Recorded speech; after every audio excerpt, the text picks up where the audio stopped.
Comissão de Assuntos Econômicos do Senado discute um projeto que corrige a tabela do imposto de renda da pessoa física, na prática, dobrando o limite de isenção. O autor desse projeto, senador Regufe, nosso convidado para o programa Argumento. Eu sou Ângela Brandão, essa conversa começa agora. Senador, muito obrigada por conversar conosco. O senhor também é membro dessa recém-criada Comissão Mista da Reforma Tributária, que tem pela frente esse grande desafio. O senhor já chega com a autoridade de quem tem pedido uma isenção muito maior para brasileiros. Por quê? Bom, primeiro é um prazer estar aqui no Argumento mais uma vez.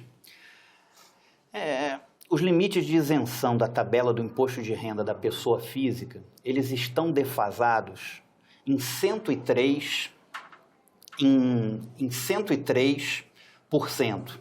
Se você tomar como base de 1996 a 2019, se você tomar como base de 1996 a 2019, passando por vários governos, governo Fernando Henrique, governo Lula, governo Dilma, governo Temer, governo Bolsonaro, se você pegar de 96 a 2019, a tabela deixou de ser, os limites de isenção da tabela deixaram de ser corrigidos em 103%. Isso significa que a população hoje está pagando mais impostos do que deveria estar pagando.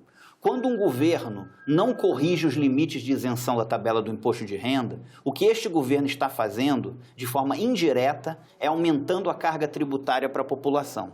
Ou seja, a gente que antes era isenta, ganhou um pouquinho de aumento no salário, passou a pagar imposto de renda e assim sucessivamente durante todos esses anos. Exatamente. E o que eu defendo? Eu defendo que os limites de isenção da tabela do imposto de renda eles sejam corrigidos imediatamente, tomando como base a inflação do período. Hoje não paga imposto de renda quem ganha até 1903,98.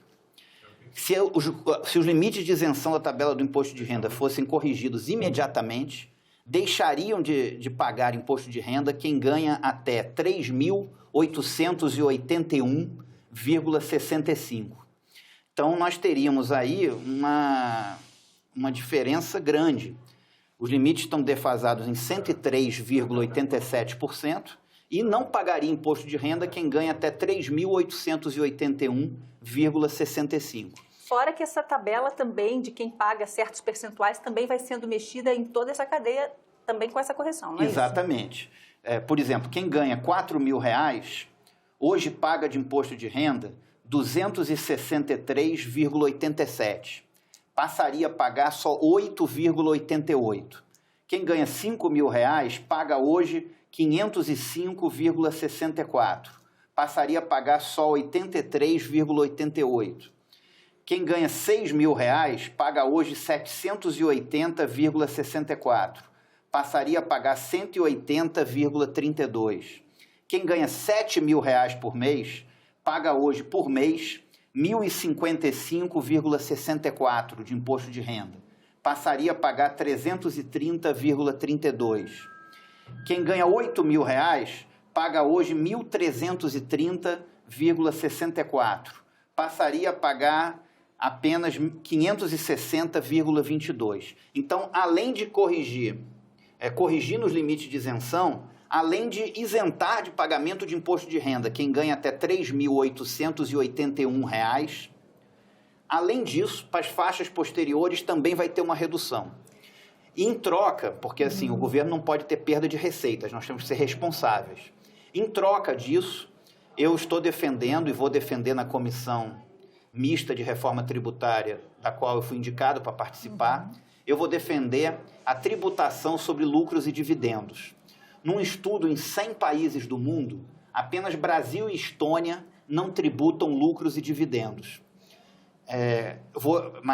Mas serão isentas as pequenas e microempresas. As pequenas e microempresas serão isentas, mas nós vamos passar a cobrar 10% em termos de tributação sobre lucros e dividendos. Como é que você chegou a esse percentual dos lucros e dividendos dessas grandes e médias empresas? Esse estudo todo foi feito pelo Sindifisco. Eu me baseei um estudo oficial do Sindifisco, que é o Sindicato Nacional dos Auditores Fiscais da Receita Federal.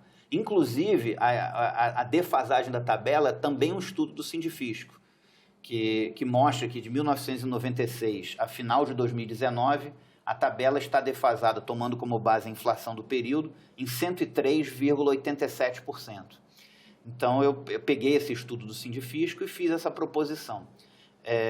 Senador, a receptividade dos seus pares para uma proposta como essa? A gente sabe, o senhor até falou, está criando uma compensação para essa perda de arrecadação por parte do governo, mas nesse minuto em que se discute uma reforma tributária para facilitar o sistema, a senhora acha que é o ambiente ideal para essa discussão? Eu acho que nós precisamos mudar o modelo tributário brasileiro. Nós temos um modelo injusto, não é socialmente justo, e além de não ser socialmente justo, a população paga impostos demais.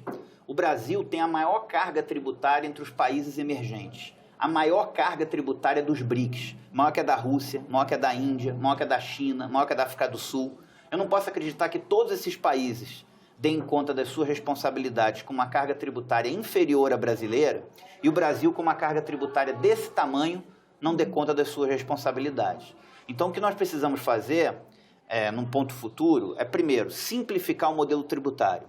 Segundo, reduzir a carga tributária para a população brasileira no ponto futuro. Quando um governo não corrige os limites de isenção da tabela do imposto de renda pela inflação, o que esse governo está fazendo é aumentando a carga tributária real de forma indireta e disfarçada. Então, hoje a população não deveria estar pagando imposto de renda quem ganha até 3.881. No entanto, só é isento quem ganha até 1.903. Agora, o que eu estou pedindo é simplesmente que seja corrigida imediatamente os limites de isenção da tabela. E o seu projeto também fala que a partir de agora a tabela fica obrigada a ser corrigida pelo IPCA mais 1%. Por quê? E quando eu falo mais 1%, como é que o senhor chegou nesse grau? Isso não vai fazendo que o efeito reverso, ou seja, com que cada ano a gente fosse pagando muito menos, além da correção dos últimos anos? Esse projeto eu apresentei em 2015, é o PLS 355 de 2015. O projeto visava uma correção dos limites de isenção da tabela de forma gradual. Não teria correção imediata, mas passaria todos os anos automaticamente a tabela ser corrigida pela inflação, pelo IPCA, mais 1%, até que a tabela fosse toda corrigida. O que eu estou propondo agora, eu estou indo além do meu projeto. O que eu estou propondo agora é a correção imediata da tabela, mas em troca a tributação de lucros e dividendos em 10%. Isentando as micro e pequenas empresas. O meu projeto, que aliás já deveria ter sido votado em 2015, desde 2016 nós não tivemos correção zero dos limites de isenção da tabela. Desde 96 a 2019, 1996 a 2019, defasagem de 103%. De 2016 até agora, zero de correção dos limites de isenção da tabela. Então, você está aumentando a carga tributária de uma forma indireta. A carga tributária real para a população está aumentando. No ano passado, nós tivemos um IPCA de 4,31%. Nós já estamos em março e esses 4,31% tirou do salário do trabalhador. Agora, a gente, nesse imposto de renda que os brasileiros então, assim, começam a se organizar para pagar, não lá. Então, eu propus em 2015... justamente por uma preocupação com a responsabilidade fiscal, que fosse corrigida anualmente pela inflação, mais a variação de 1% até que toda a defasagem da tabela tivesse sido corrigida, para ir sendo corrigida gradualmente. Agora, o que é uma ideia que ninguém pode chamar de irresponsável, porque você vai corrigindo aos poucos e recuperando a recuperando a defasagem aos poucos. Agora, eu estou propondo... Agora eu vou entrar na comissão, estou entrando na comissão mista da reforma tributária, fui indicado para ela, e vou propor lá isso, a correção imediata e, em troca, a tributação de lucros e dividendos em 10%, isentando as micro e pequenas empresas. Essa proposta tem ressonância com essas duas PECs, propostas de emenda constitucional, que já vão ser comparadas, essa que está na Câmara e no Senado, que falam da reforma tributária? Eu acho que se você fizer uma reforma tributária e não corrigir os limites de isenção da tabela, vai continuar... Eu não posso... Alguém que ganha R$2.000 não deve pagar imposto de renda. Não é justo que essa pessoa pague imposto de renda. São 2 salários mínimos.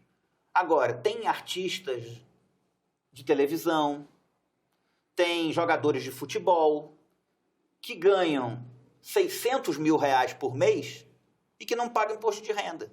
Ele coloca lá, ele cria uma pessoa jurídica, é tributado como pessoa jurídica, então essa pessoa paga de imposto de renda zero ou pouco, e quem ganha pouco, e quem ganha 2 salários mínimos, 2 mil reais hoje, é tributado, não é isento. Eu estou jogando a isenção para 3.881. Que tampouco é... Isso aí é praticamente 4 salários mínimos. Isso aí não é uma irresponsabilidade. Irresponsabilidade é o que existe hoje, onde artistas, jogadores de futebol, grandes empresários não pagam imposto de renda porque criam esse mecanismo via PJ e ainda no sentido de driblar a... Com essa proposta que o senhor faz, isso passa a ficar mais inibido, de alguma forma? Isso aí passa porque a pessoa vai ser tributada na distribuição de lucros e dividendos. Chegou aqui, senador, uma pergunta de um... E serão isentas as micro e pequenas empresas. De um internauta que nos acompanha ao vivo pelo Facebook, Luiz Carlos Leal Fernandes. Ele pergunta: e os impostos dos grãos sobre produção das embalagens e do transporte e de revenda até o consumo final? Impostos sobre impostos em tudo, prestação e venda ao consumidor. O que é possível reduzir? O senhor que vai fazer parte dessa comissão. Toda razão. Há uma multitributação no Brasil. A pessoa é tributada em toda a cadeia. E você precisa reduzir isso. Você precisa gradativamente reduzir o imposto sobre consumo também, que é um imposto que pega os mais pobres e também prejudica a geração de emprego e renda. Você precisa reduzir o imposto sobre consumo e passar a tributar mais heranças, grandes fortunas.